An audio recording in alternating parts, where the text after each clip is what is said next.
hermanos, entonces vamos a entrar en esta parte del mensaje de la palabra del Señor con su ayuda. Nosotros iniciamos hace 8 días y anunciamos un énfasis sobre la reforma. Tratar de explicar de qué se trata eso que se conoce como la reforma protestante, que sucedió hace ya casi 500 años. Bien, y entonces en el día de hoy vamos a seguir con ese tema de la reforma. Hace 8 días hablamos de un principio que los reformadores protestantes enunciaron y que se ha conocido como la sola escritura. Estuvimos hablando de la necesidad de nosotros creer en la sola Biblia. No es lo que dice el Papa, no es lo que dice el San no sé quién o el Santa no sé quién o la religión no sé cuál. No, nos quedamos con la sola escritura, porque la escritura es inspirada por el Espíritu Santo. Hombres la escribieron, pero fueron iluminados por el Espíritu Santo para que pudieran expresar a través de la página la voluntad de Dios. Bien, hermanos, existe el cielo y existe el infierno. Y sobre eso nosotros tenemos que tener mucha claridad. Solamente para los incrédulos no existe el infierno ni el cielo. A ellos no les importa estas cosas. Es más, no les importa venir aquí a perder el tiempo, dicen ellos. Supuestamente eso está pues para nosotros que sí, no tenemos nada que hacer. Pero así es la situación. Ahora, en el siglo XVI, la Iglesia Católica, y esto es historia y es verdad,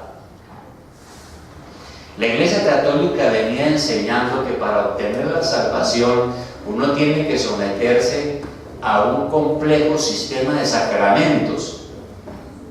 Y habían elaborado como 7 sacramentos, como 7 pasos para obtener la salvación. Pero los reformadores en el siglo XVI, cuando estalló la reforma protestante en Europa, ellos, además de decir que solo la Biblia es suficiente, dijeron también que uno tiene la salvación a través de la sola fe. La sola fe. Ahora, si nosotros entendemos este asunto de la sola fe, vamos a tener sabiduría para evangelizar. Y la verdad es que si alguien no tiene claro esto, mejor que no evangelice, hasta que entienda de qué se trata este asunto de la sola fe, para que pueda entonces comunicar el mensaje de las buenas nuevas de una manera adecuada. Suena como raro, ¿no? Pero eso decía un pastor una vez. Habían unas 3 señoras que tenían mucho tiempo en la iglesia y entonces les gustaba mucho evangelizar. El pastor les dijo: les ruego que evangelicen. ¿Y por qué? Porque primero usted no está dando una vida ejemplar. La otra tiene otros problemas y la otra no entiende nada todavía de la Biblia. Entonces, ¿qué va a enseñar? Bien, entonces vamos a pensar en eso, en la sola fe. La primera cosa que nosotros debemos de comprender para entender este asunto es la realidad del pecado. Hay que partir de ahí. El profeta dijo: engañoso es el corazón más que todas las cosas y perverso. Nosotros tenemos un corazón malo. Hemos nacido pecadores. Así los grandes pensadores de este mundo digan lo contrario. Así los profesores universitarios digan lo contrario. Así la ciencia moderna diga lo contrario. ¿Quién puede negar que nosotros nacemos con un corazón inclinado a lo malo? Y no hay cosa más difícil sobre este mundo que uno reconocer el pecado propio. Eso sí que es difícil. Nadie quiere reconocer su propio pecado. Todo el mundo quiere tener una buena imagen, una buena impresión. Todo el mundo quiere que la gente hable bien de él, pero nunca que le lleguen a decir que cometió algún error, alguna equivocación, o peor, que pecó. Se necesita el trabajo del Espíritu Santo para que Él obre en el corazón nuestro, para uno poder reconocer esa realidad. Y entonces, reconociendo esa realidad, tenemos que necesariamente enfrentarnos a nuestro propio pecado. El apóstol San Pablo, antes de convertirse a Cristo, él tuvo una experiencia sobre esto que estoy diciendo. Vamos a mirar Romanos capítulo 7. Tengo algunos versículos porque es necesario mirar esos versículos a fin de confirmar lo que se está diciendo. En Romanos capítulo 7, versículo 7, hay una disertación allí que a veces por la elegancia del idioma puede prestarse a un poquito de dificultad, pero es fácil de entender. Romanos 7:7. El apóstol Pablo está haciendo un discurso aquí y dice lo siguiente: porque había unos que decían que no, que la ley de Dios eso ya no sirve, que la ley de Dios es del Antiguo Testamento, que ya no hay necesidad, que ahora estamos en Cristo y somos libres. Y él dice: ¿qué diremos pues? ¿La ley es pecado?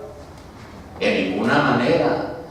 Pero yo no conocí el pecado sino por la ley, porque tampoco conocía la codicia si la ley no dijera: no codiciarás.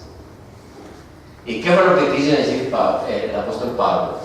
Pablo era un hombre que fue judío, fue educado desde niño en la ley de Moisés, en la ley de Dios. Perteneció a la secta de los fariseos, pero por años él nunca entendió realmente lo que significaba la ley. Tenía la letra de la ley, pero no tenía el espíritu de la ley. Él pensaba que él era buena persona, que él estaba cumpliendo bien con la ley de Dios, que las cosas estaban bien entre él y Dios, todo va bien, pero estaba equivocado, hasta que un día se dio cuenta que entendió la ley de Dios, se dio cuenta que estaba ahí para cumplirla, y que si no la cumplía estaba condenado, y se dio cuenta de su verdadera situación. Y eso es muy parecido a lo que pasa con nosotros. Antes de conocer la palabra de Dios, de conocer el mensaje del Evangelio, de conocer una iglesia, pues todos íbamos a la iglesia católica, pero no hay un conocimiento a profundidad de la palabra. Antes de entender la Biblia hacíamos muchas cosas, pero como no teníamos un entendimiento claro, pensábamos que nosotros éramos moralmente limpios, buenas personas. Pero cuando un día nos dimos cuenta realmente de los mandamientos de la ley de Dios, entonces esos mismos mandamientos nos mostraron el pecado, sacaron el pecado al descubierto y nos dejaron a la plena luz del día en toda nuestra porquería, en nuestro pecado. Y harían cosas que nosotros no considerábamos pecado, y la gente lo vive haciendo. La gente que hace muchas cosas y pecado. ¿Cuál pecado? ¿De qué me está hablando usted? ¿Cuál pecado? Yo no cometo ningún pecado. Pero el mandamiento de la ley de Dios puso al descubierto ese pecado. Ahora es mucho más real para nosotros, que hemos conocido la Biblia y el Evangelio, porque el pecado ha sido sacado a la luz. Y entonces uno se empieza a darse cuenta que uno no es tan santo, ni tan bueno, ni tan moralista como se creía, sino que uno en verdad es un culpable. Por eso el profeta Isaías decía: usted no es bueno, Todas sus justicias son como trapos de inmundicia delante de Dios, decía el profeta Isaías. Y por eso digo que la primera cosa que tenemos que hacer es enfrentarnos con nuestro pecado. En segundo lugar, enfrentarnos con nuestra conciencia. Cuando Dios creó a Adán, dice la Biblia que Él imprimió en Adán, que fue creado a la imagen y semejanza de Dios, imprimió su ley, escribió la ley en su corazón. ¿Y eso qué significa? Pues que Adán tenía un sentido del bien y del mal. Del mal no, porque no había pecado, pero sí Dios le había dicho: el bien, obedezca esto como se lo mando. El día que usted haga lo que está prohibido, pues va a tener problemas. Pero Dios escribió en Adán y en el hombre su ley. Sobre esto están de acuerdo la mayoría de los teólogos. De tal manera que Adán sabía lo que podía agradar a Dios y lo que le desagradaba a Dios. ¿Por qué? Pues porque si comía del árbol prohibido iba a tener problemas. Podía obedecer a Dios o podía desobedecerlo. Lamentablemente hizo lo último, desobedeció a Dios. Después de la caída en el pecado, la caída del hombre, Dios resolvió que esa ley que Él había escrito en el corazón del hombre, es decir, eso es para decir que Dios creó al hombre con esa capacidad también. Dios resolvió después de la caída en el pecado de poner esa ley no solamente en el corazón del hombre, sino por escrito, y entregó su ley en el monte Sinaí al pueblo de Israel. Le guste al que no le guste, le guste a los pueblos que no le gusten, pero fue Israel que Dios entregó su ley en el monte Sinaí y le dijo: cumple y le va bien, si no cumple le va mal.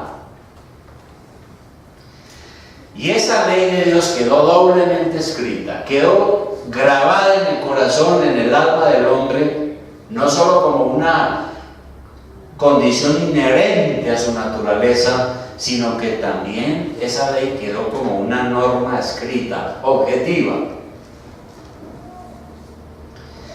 Y esa ley que Dios puso en el ser humano, de lo bueno y de lo malo, que fue escrita en él, se manifiesta a través de la conciencia.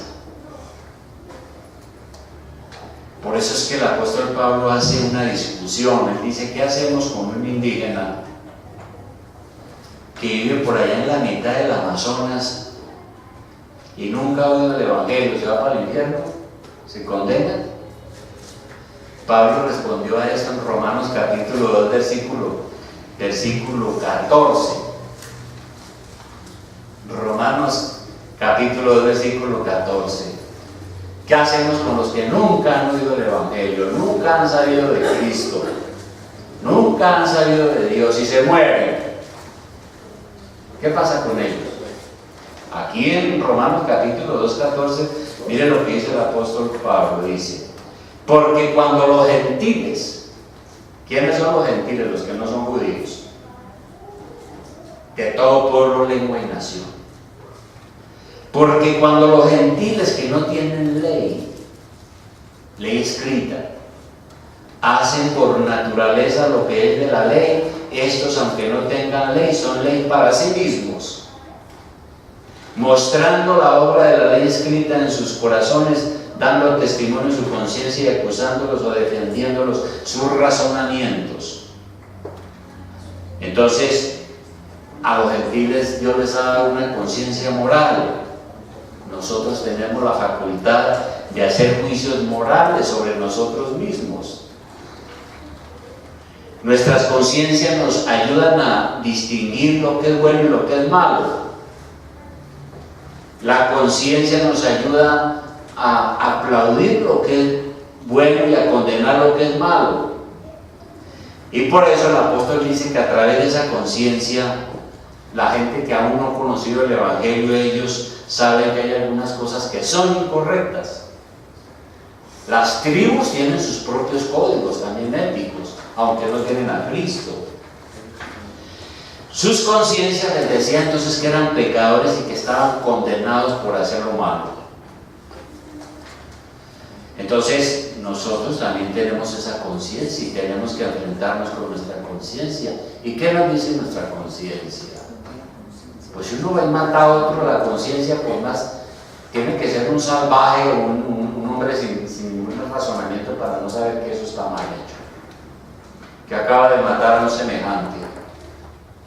Pero tenemos que enfrentar también el justo juicio de Dios. Dios condena la impunidad. Voy a repetirlo. Dios condena la impunidad.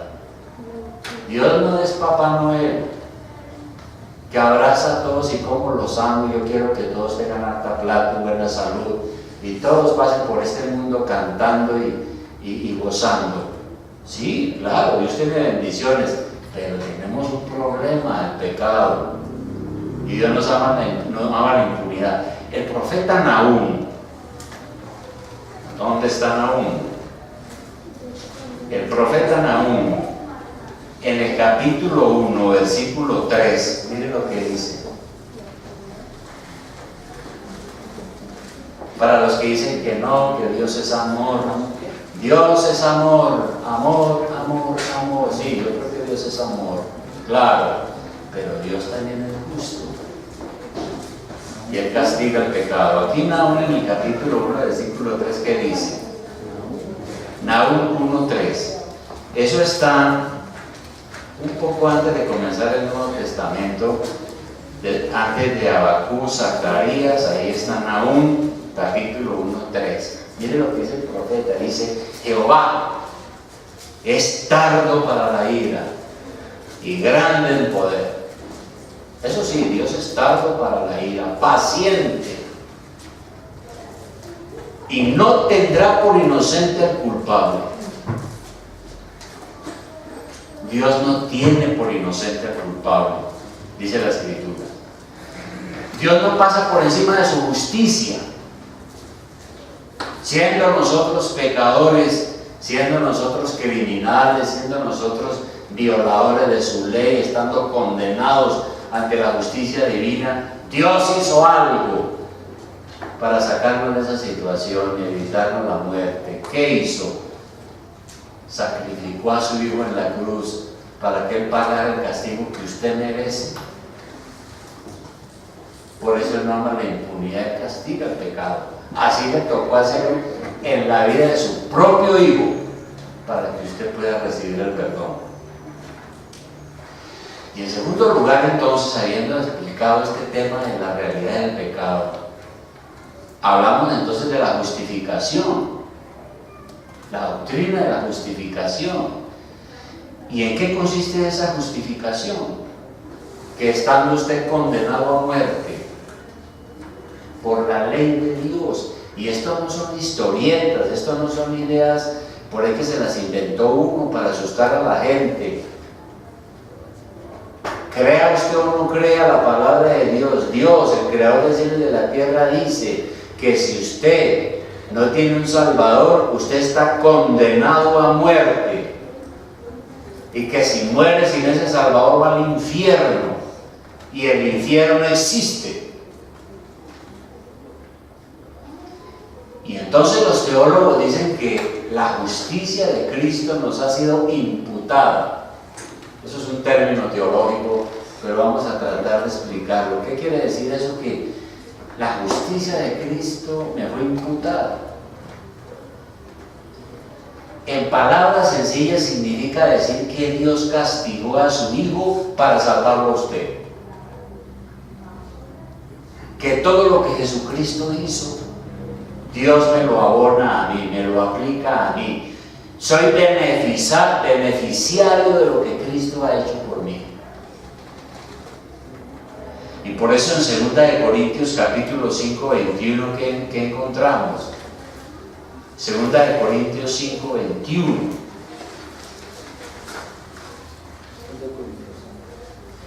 2 Corintios 5, 21, mire lo que dice sobre lo que acabo de decir. Dice: al que no conoció pecado,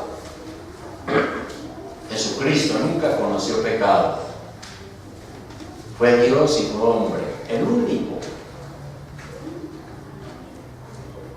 Ese es el problema de los intelectuales de ahora, ¿no? Que creen que están más allá del bien y del mal y creen que es que Jesucristo es otro igual.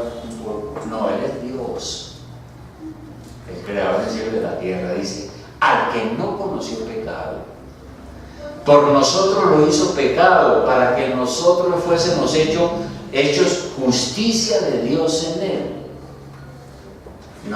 Dios ha hecho justicia en la muerte de su Hijo para que yo no sea condenado. Es lo que está diciendo la Biblia aquí. Por eso es tan importante que nosotros conozcamos la gracia de Dios, porque la mayoría de la gente no sabe lo que Dios ha hecho por ellos.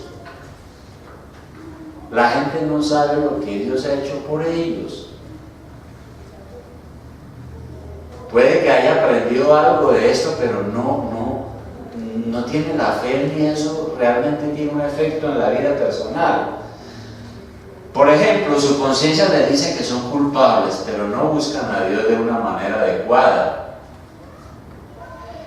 Todas las religiones que han habido en el mundo siempre se han asustado de las fuerzas de la naturaleza y han dicho que las fuerzas de la naturaleza es Dios, que está bravo. Si hay un huracán en esa época antigua, primitiva, si había un huracán, Dios está bravo. Si tronaba, Dios está bravo. Si había abundantes cosechas, Dios es bueno. Dios nos está bendiciendo. Los aztecas, por ejemplo,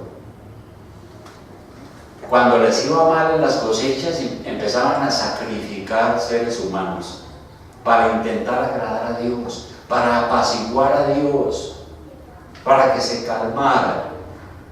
Tan pronto las cosas mejoraban, entonces dejaban de sacrificar seres humanos. Pero ¿qué nos enseña eso? Que siempre en el corazón del hombre ha habido como esa idea de que sí hay un Dios, pero entonces yo tengo que de alguna manera tranquilizarlo, calmarlo, no es que me castigue. Es lo que uno encuentra. Ahora, pasó el tiempo y en el siglo XVI, pues ya la humanidad había salido de mucho atraso, ya había más civilización, había evolucionado en su cultura. Y en el siglo XVI la doctrina, la Iglesia Católica Romana era poderosa. Usted puede leer eso en la historia de la Iglesia. Y la Iglesia Católica, la doctrina romana, venía enseñando lo mismo. ¿Qué enseñó? Venía enseñando que para uno agradar a Dios, uno tiene que hacer rezos, penitencias, romerías, procesiones, flagelaciones. Hubo una época, un movimiento que se llamaba mucho látigo, hasta que la carne saltaba y quedaban grandes heridas, porque era una manera de humillarse, de castigarse para que Dios lo pudiera recibir y lo pudiera perdonar. Hasta que en ese siglo XVI un monje llamado Martín Lutero estaba en ese plan. Dice que él se encerraba en unos conventos y allá pan y agua y se daba látigo, porque él no encontraba la paz con Dios. Estaba experimentando una tremenda agonía. Y eso debe ser algo muy terrible, que todos los días uno esté tratando de aplacar a Dios, esté uno tratando de agradarlo, pero al mismo tiempo uno siente que todo lo que hace no es suficiente. Eso le pasaba a Lutero. Y entonces él empezó a entender que hay una sola justicia que es válida, que los pecados y la culpabilidad que él tenía no la iba a satisfacer haciendo esos ejercicios piadosos, sino que había una única justicia válida. ¿Cuál es la justicia que vale ante Dios? La justicia que vale ante Dios no es la suya. La justicia suya no vale nada. La justicia que vale delante de Dios es la justicia de Dios mismo. Es lo que Dios ha hecho. ¿Cómo conoció el mundo la gran verdad? La gran verdad la conoció a través de la Reforma, como ya dijimos. Porque Lutero luchó mucho para entender este asunto y se esforzó rezando, peregrinando, haciendo penitencia y nunca tenía paz con Dios. Hasta que un día se dio cuenta que él no podía hacer nada para salvarse, que Cristo lo había hecho todo en la cruz y que lo único que él tenía era que creer, tener fe en el Señor, no más. Y entonces se dio cuenta de que Dios lo había justificado sobre su culpa por medio del sacrificio de su Hijo Jesucristo. Ese fue el descubrimiento de este monje católico llamado Martín Lutero. Se dio cuenta de eso. Y entonces, claro, se dio cuenta que todas sus penitencias y sus votos y sus renunciamientos no servían. Que Jesucristo había hecho un sacrificio perfecto por sus pecados. Que Dios lo había justificado por la fe de Jesús. Que Cristo había pagado el precio de cada pecado con su muerte en la cruz para que recibamos la justicia de Dios que está en su Hijo. ¿Qué tenemos que hacer? Sola fe. Tener únicamente sola fe. De manera que Lutero un día encontró a Romanos capítulo 1:17, leyendo la Biblia. La Biblia era prohibida casi en el siglo XVII. La leían solamente los cultos, los inteligentes, los teólogos de su época. Pero como él estudió teología, un día encontró este versículo, cuando la Biblia casi nadie la conocía. La conocían el clérigo, los clérigos. Y él leyó lo siguiente, dijo: porque en el Evangelio la justicia de Dios se revela por fe y para fe, como está escrito, mas el justo por la fe vivirá. Y entonces él descubrió lo que se conoce como la doctrina de la justificación por la sola fe. Se conoce como la doctrina de la justificación por la sola fe. Y repito, ¿qué quiere decir eso? Es simple, que usted y yo, siendo pecadores, habiendo violado la ley de Dios, merecemos la justa condenación. Y Dios, que es el único juez perfecto y justo, Él un buen día nos declara justos, nos declara libres de la pena de muerte. Dios lo declara a usted sin culpa. ¿Y por qué? ¿Porque usted es bueno? No, usted no es bueno. Más bien es porque Jesucristo, el Hijo de Dios, vivió una vida perfecta y dio en sacrificio su vida y pagó la justa pena que merecemos por nuestros pecados. Por eso. Así que Lutero se dio cuenta entonces que la salvación es por la gracia de Dios mediante la sola fe. Y no necesitamos de ritos, ni de ceremonias, ni de muchos rezos, ni de andar de rodillas en una romería o en una procesión. Y él afirmó que nadie puede darle a uno la salvación.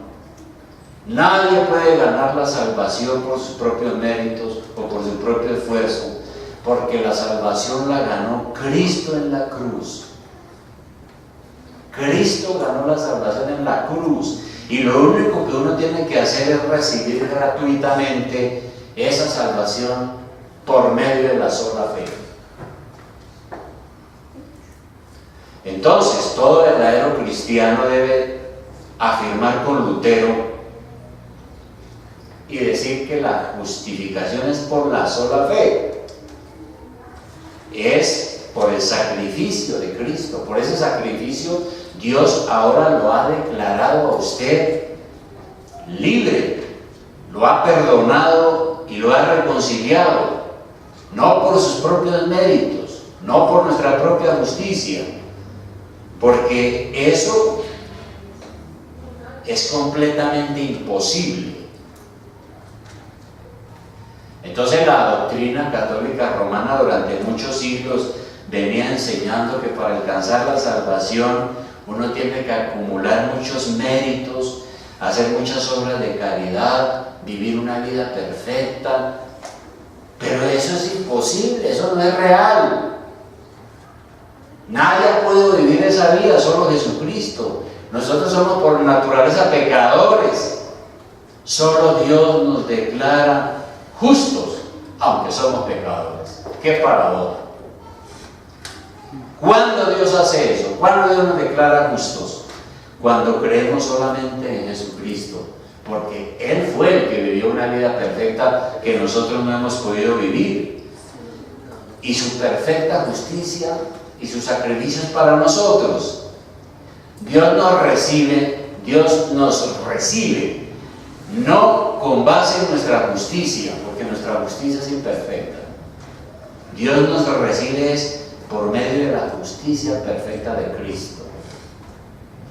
Lo único que usted tiene que hacer es creer, nada más. Entonces, mire, hermano, ese es el gran descubrimiento.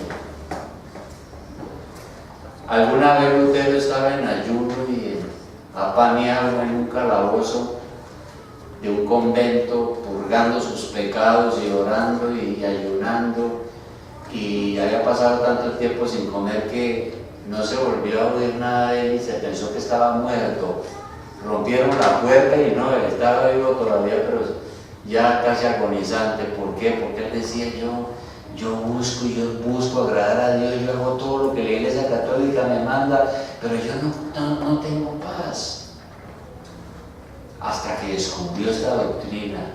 Es que Dios me justifica no es por lo que yo haga, es por lo que Cristo hizo. Y ahora yo soy salvo por la sola fe, no necesito de nada más. ¿Cuál es su situación? ¿Cuál es su situación? La nuestra. Pues volvemos a repetirlo, usted y yo somos culpables por el pecado y nada podemos hacer para agradar a Dios. Usted no puede hacer nada para agradar a Dios. No busque, no se canse, porque lo que le estoy diciendo aquí es la verdad. Usted no puede hacer nada para agradar a Dios, para salvarse.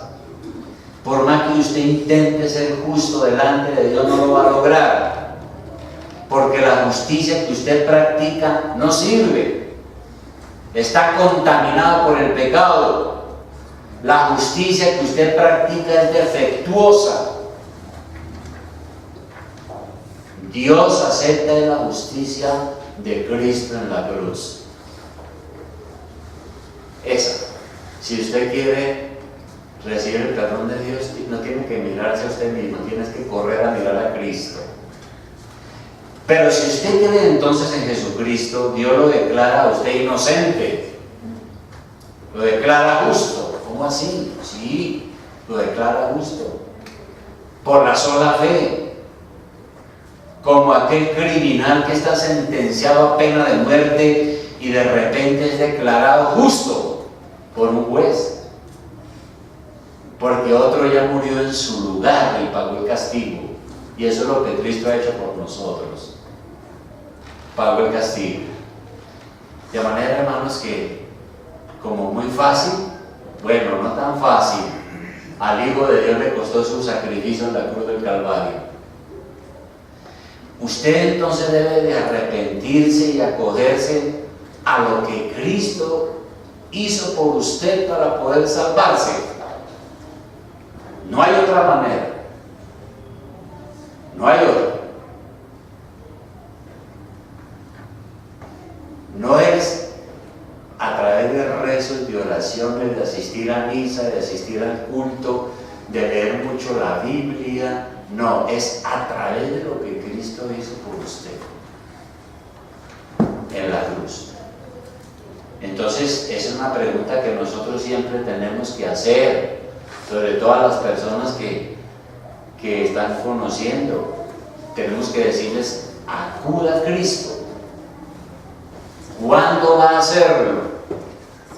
¿Cuándo usted va a depositar su fe en el Señor Jesucristo como su Salvador?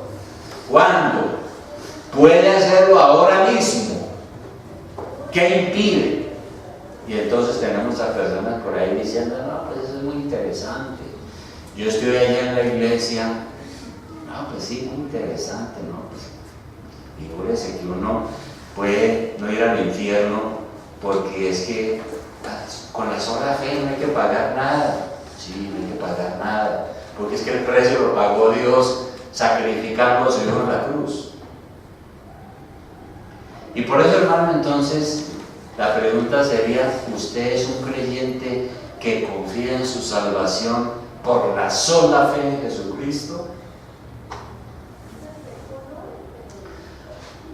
Hay gente que dice: no, yo creo que eso no puede ser así, es como demasiado sencillo, yo creo que yo tengo que hacer algo más, voy a ver qué puedo hacer algo más para poder agradar a Dios para que me salve. No, no puede hacer nada más.